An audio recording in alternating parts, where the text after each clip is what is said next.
Romain, on espère sans doute comme toi te voir ce week-end, te voir davantage, pas que ce week-end.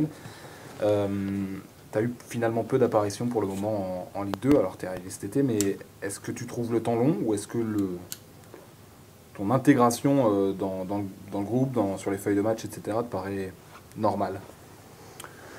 Non, on va dire que j'étais prévenu. Avant de partir de Queville, j'avais une discussion avec le coach où je m'entendais super bien avec et il m'avait prévenu et il l'a encore marqué dans la presse il y a moins de 2 semaines. Donc voilà, même moi, mon entourage m'avait prévenu. Donc aujourd'hui, je suis patient et voilà,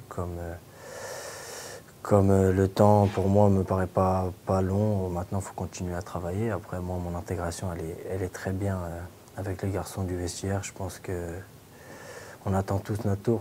Je pense notamment aux jeunes, Pape, Gay et Imad qui attendent. Moi aussi, je suis là sur la liste, on attend. Et par contre, quand on fera appel à moi, il faudra que je sois présent. Vous nous rappeliez que la saison passée avec QRM, vous aviez été éliminé par Hasbrook en Coupe de France. Vous êtes bien placé finalement pour savoir que ce match face à Gamache n'est pas forcément gagné d'avance. Oui, surtout à la Coupe de France à Queville, c'était quelque chose de très important.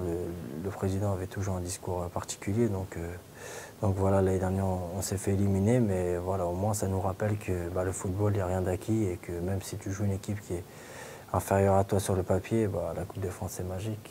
Même si l'année dernière, j'étais très déçu pour l'équipe adverse quand je vois l'engouement qu'il y avait autour du terrain. Et après la qualification, c'est quelque chose de magnifique, mais aujourd'hui, voilà, c'est à nous justement d'éteindre la fête le plus rapidement possible et de rester sérieux dans ce genre de match, parce qu'on sait que si on veut faire un parcours en Coupe de France, ça passe par là. Mais vous vous étiez fait piéger parce que vous aviez pris ce match à la légère, pas avec le sérieux nécessaire. Avec le recul, comment on peut expliquer qu'une Ligue 2 se fasse éliminer par une Régionale 1? Non, pas du tout. On était si je ne me trompe pas, on devait être sur 7 défaites de suite en championnat. C'était l'époque où on jouait au Mans encore. On se déplaçait au Mans pour jouer à domicile. Donc on était, niveau confiance, on était au plus bas. Et voilà, aujourd'hui, cette équipe d'Asbrook qui avait très bien joué le jeu nous avait éliminés. Donc voilà, non, il n'y avait pas on va dire, de confiance en hausse par rapport à ce match-là. C'est surtout nous qu'on était à un niveau très bas en termes de confiance. On avait besoin de se rassurer et ce match-là, il nous avait du moins plombé, mais aussi mis le réveil parce que derrière, on gagne chez nous contre Nancy. Donc voilà, je pense pas que ça soit un excès de confiance par rapport à tout ça. Vous pouvez sans doute le dire à vos partenaires parce que vous l'avez du coup vécu, mais beaucoup de joueurs le vivent dans une carrière. Mais comment on se sent quand on se fait sortir par une R1? Oui, bien sûr.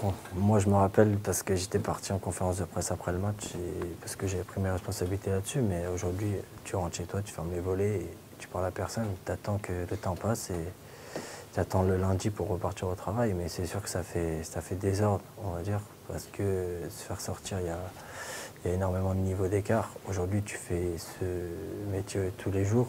Eux, c'est des garçons qui vont travailler. J'ai énormément de respect pour ceux-là parce que je l'ai connu. Mais les garçons, ils se lèvent à 7 h, ils travaillent, ils vont à l'entraînement. C'est un football plaisir pour décompresser. Donc voilà, ça serait une grosse erreur de professionnel.